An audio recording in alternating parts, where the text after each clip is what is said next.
ডিম নিয়ে রীতিমতো তুলকালাম অবস্থা রাজধানীসহ আশপাশের জেলায়। সিন্ডিকেটের থাবায় আবারও অস্থির ডিমের বাজার।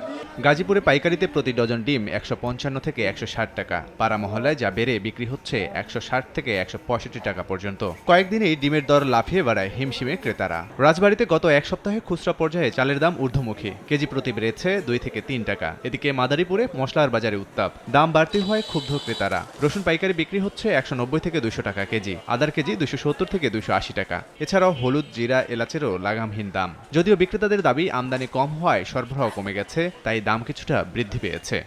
তবে মানিকগঞ্জের সাটুরিয়ার পল্লীহাটে সরবরাহ বৃদ্ধি পাওয়ায় ছুটির দিনে সপ্তাহের ব্যবধানে বেশিরভাগ সবজির দাম কমেছে ৫ থেকে ৮ টাকা পর্যন্ত। গত সপ্তাহ চেয়ে আজকে ৫ টাকা ৭ টাকা কেজি প্রতি কমে গেছে। চলাই কষ্ট, সার্ভিসের টাকাই হয় না, গাড়ি ভাড়াও তো বেশি। নরসিংদীর বাজারে অপরিবর্তিত সব ধরনের মাংসের দাম। ব্রয়লার মুরগি বিক্রি হচ্ছে প্রতি কেজি ১৬০ টাকা, গরুর মাংস ৭৫০ টাকা।